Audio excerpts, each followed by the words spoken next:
Welcome back, everyone. And joining us for our roundtable tonight is Joe Gruters, the chairman of Donald Trump's Florida campaign, and Christian Ziegler, state committee man from Sarasota.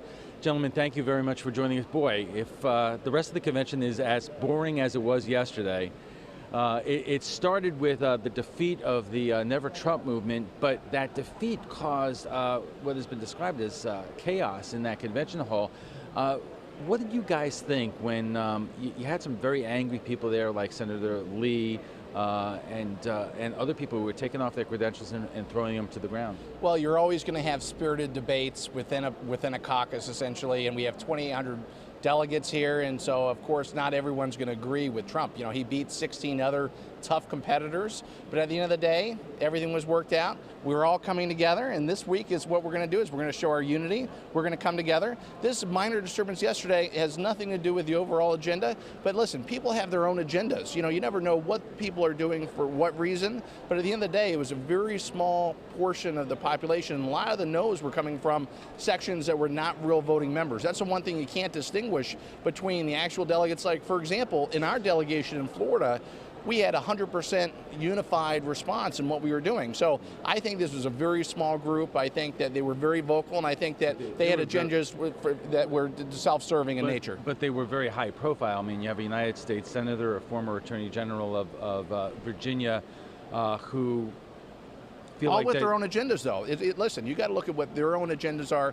What base, what segment of the population are those guys going for? They're a very super conservative group that were backing other candidates in the primary. So it's not.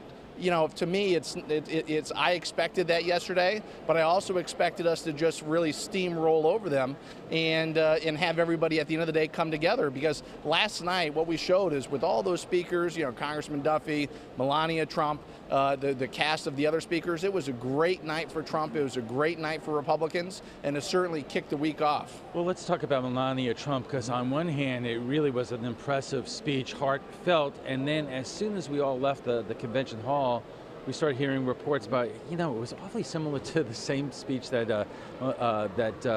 Obama gave 8 years ago. Christian, when did you first hear that, and what are your thoughts? People are reporting on it, but when you look at it, she had a 20-minute speech. They're looking at one paragraph. Who knows what the details are? It's still early, obviously, but it's interesting because when you look at the media and they start talking about this, they focus in on that, whereas Hillary Clinton here, she lies to the American public constantly, and that really was one of the themes last night, is when you look at Hillary Clinton and all her feedback and all the lies that she's had to the American people, that should be the real focus, not a paragraph and a 20-minute speech. Right, but if one campaign is saying that you'll get the truth from us, and look, it is a potential first lady, this is not going to make or break the election, but it goes down to a storyline that it appears that it's awfully similar to Michelle Obama's speech. Yeah, but when you look at it and you read it, it's not word for word or anything like that. It's very similar in some of the topics and some of the themes. But again, it's a paragraph and a 20-minute speech. And obviously the media wants to pull that out, take it out of context, and just focus on that portion. But I think that what we need to look at is what the message really was. And here we had a Secretary of State, and we had individuals from Benghazi and parents from Benghazi that lost their children. You have Hillary Clinton, who, while she was Secretary of State, you look at Benghazi, not just Benghazi, but our relationship with Israel, our relationship with Russia. You look at the Middle East, the horrible Iran deal. You look at our relationship with Israel. It's complete failure on her part. She has zero record as Secretary of State, and that's what we talked about last night in her failures. So that was a theme, and that's really what we should be talking about today. You guys are great at messaging and knowing what the storylines are. Has the storylines that raise this question, are they out of the way, and are you looking forward and hoping that the rest of the week that everybody is on the same page? Yeah, there's no question. And today's theme is putting America back to work again. And I think Donald Trump's message, you know, listen, even in Florida alone, he's created tens of thousands of jobs, you know, probably spent tens of millions, if not hundreds of millions of dollars in projects in Florida. The guy knows how to put people to work. It's a business leader, just like our Governor Rick Scott.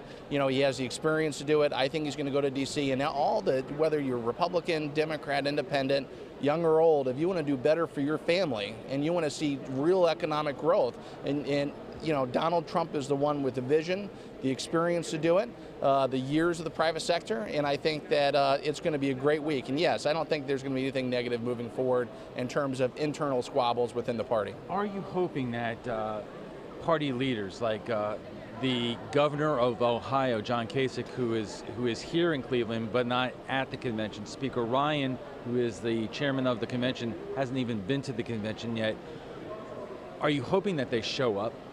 Would love to have him here, but if they don't come, that's fine. I mean, when you look at Donald Trump, he won because he went against politics as usual. These individuals, they have their own agenda, they have their own, you know, calculated futures and all that. Donald Trump's here with the people. That's how he won. Those are the people that are excited. He's with the grassroots. And really, for me, if I can have an elected leader of the grassroots excited, I would rather have the grassroots excited. And that's what we're seeing here. And you got to remember, this whole convention is about the future.